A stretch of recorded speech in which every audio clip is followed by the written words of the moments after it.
અને બીજી બાજુ ગોંડલ પોલીસે પણ ઘણું કરવાનું બાકી છે, કારણ કે ગોંડલમાં એક યુવાન રાજકુમાર જાટ જેના મોતના કેસમાં તપાસ સામે ગંભીર સવાલો ઉઠી રહ્યા છે. ફોરેન્સિક પોસ્ટમોર્ટમ રિપોર્ટ અને પોલીસના દાવા વચ્ચે ખૂબ બધા સવાલો છે. રાજકોટના ન્યુરોસર્જન ડોક્ટર હેમાંગ વસાવડાએ કહ્યું, અને એ વાત એટલી ભયંકર છે કે મેં મારા 30 વર્ષની કારકિર્દીમાં આટલા ભયંકર ઘાવ ક્યારે નથી જોયા. પોલીસની તપાસમાં કેટલા છીંડા છે, રિપોર્ટના તથ્યો અને પોલીસના દાવા વચ્ચે ઘણી જગ્યાએ મેળ નથી ખાતો, અને અકસ્માતના દાવા પર તો અત્યાર સુધીના સૌથી મોટા સવાલો ઉઠ્યા છે. ત્યારે શું છે ડોક્ટર વસાવડાના વિશ્લેષણનું આખો તર્ક? આવો જોઈએ આ રિપોર્ટમાં. ગોંડલમાં મોતને ભેટેલા રાજકુમાર જાટના મૃત્યુનું રહસ્ય સતત ઘેરાઈ રહ્યું છે. પોલીસે મોતને અકસ્માત ગણાવીને કેસને નિષ્ક્રિય તો કરી દીધો, પણ મોતના કારણોમાં સવાલો ઉઠવાનું બંધ નથી થઈ રહ્યું.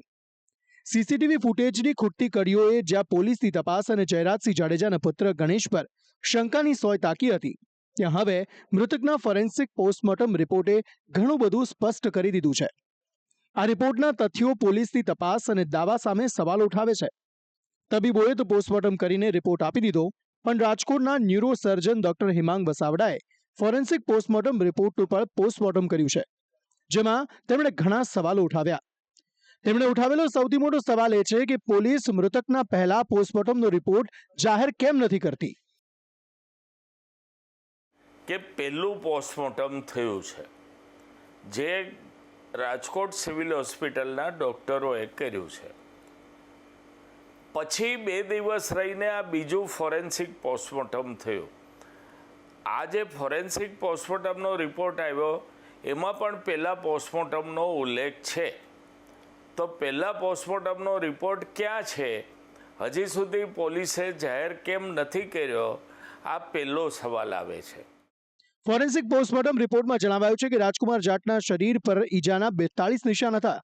આ તથ્યને ટાંકીને પણ ડોક્ટર વસાવડાએ સવાલ ઉઠાવ્યા છે.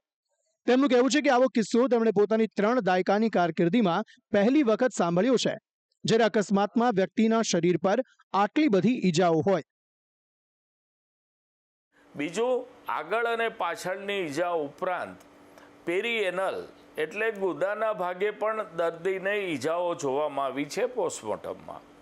સામાન્ય રીતે એ ભાગ શરીરનો નીચે આવેલો છે, ઇટ્સ ડાઉન, અને સામાન્ય રીતે આવા એક્સિડન્ટમાં એ ભાગ ઉપર ઈજા થતી હોય એવું હોતું નથી.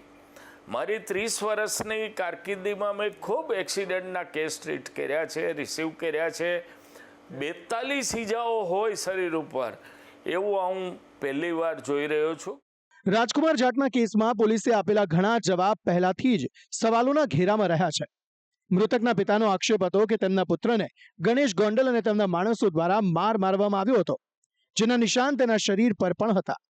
ત્યારે ડોક્ટર વસાવડાએ ફોરેન્સિક પોસ્ટમોર્ટમ રિપોર્ટના આધારે મૃતકના શરીર પરની ઈજાઓ અને અકસ્માતના અપાયેલા કારણના મેળને ફગાવી દીધો છે. આ જ એફએમ પોસ્ટમોર્ટમ રિપોર્ટમાં 42 ઈજાઓ બતાવવામાં આવી છે, અને ઈજાઓનો અભ્યાસ કરીએ તો શરીરના આગળના ભાગે અને પાછળના ભાગે બંને જગ્યાએ ઈજાઓ થઈ છે.